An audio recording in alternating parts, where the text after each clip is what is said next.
Hi అందరు ఎలా ఉన్నారు? బాగున్నారా? నేనైతే చాలా బాగున్నా. ఈరోజైతే సింపుల్‌గా ఫ్రెంచ్ ఫ్రైస్ ఎలా చేసుకోవాలో చూసేద్దాం. బయట కొనుక్కుంటే చాలా అమౌంట్ పెట్టి కొనుక్కోవాల్సొస్తుంది కదా! అదే ఇంట్లో ఎలా ఈజీగా చేసుకోవాలో చూద్దాం. ఇదైతే ఫస్టు చిప్స్ పొటాటోస్ ఉంటాయి కదా! అవి తీసుకున్నా. వాటినైతే కట్ చేసి అంటే మంచిగా పైన పీల్ తీసేసిన తర్వాత ఒక స్లైసెస్ లాగా కట్ చేసుకున్న 1/2 ఇంచ్ మందం. ఆ తర్వాత ఇట్లా ముక్కలు ముక్కలు కింద కట్ చేసిన. వీటినైతే వాటర్‌లో ఏసి బాగా కడగాలి. మొత్తం అందులో ఉన్న స్టార్చ్ అంతా పోవాలి. పిండి పిండి ఉంటది కదా అది.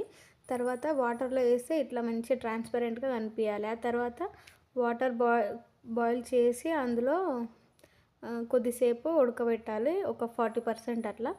తర్వాత ఎండలో కొద్దిసేపు ఆరబెట్టుకోవాలి. మంచిగా పొడి పొడిలాగా తడి లేకుండా ఆరిపోవాలి. ఆ తర్వాత ఆయిల్ పెట్టుకొని డీప్ ఫ్రై చేసుకోవాలి. ఫస్ట్ ఒక రౌండ్ చేసుకోవాలి. ఇట్లా అంటే నార్మల్‌గా డీప్ ఫ్రై చేసుకున్న తర్వాత బయటికి తీయాలి. తీసి మళ్ళీ ఇంకొకసారి మళ్ళీ వేసుకోవాలి. అట్లా 2 టైమ్స్ అట్లా చేసుకుంటే మంచిగా క్రిస్పీగా వస్తాయి ఈ ఫ్రెంచ్ ఫ్రైస్ అనేటివి. చూడండి ఇప్పుడు సెకండ్ టైం ఏసిన. ఇదైతే 2 టైమ్స్ చేస్తే ఖచ్చితంగా క్రిస్పీగా అయితే వస్తాయి. టేస్ట్ కూడా చాలా బాగుంది. లాస్ట్‌లో కొంచెం ఉప్పు, కారం యాడ్ చేసుకోవాలి. జీలకరించుకోవాలి పైన.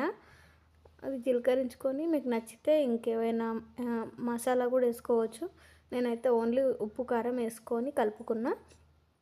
తర్వాత అంతే. ప్రాసెస్ అయితే కంప్లీట్ అయిపోయింది. తిన్నా.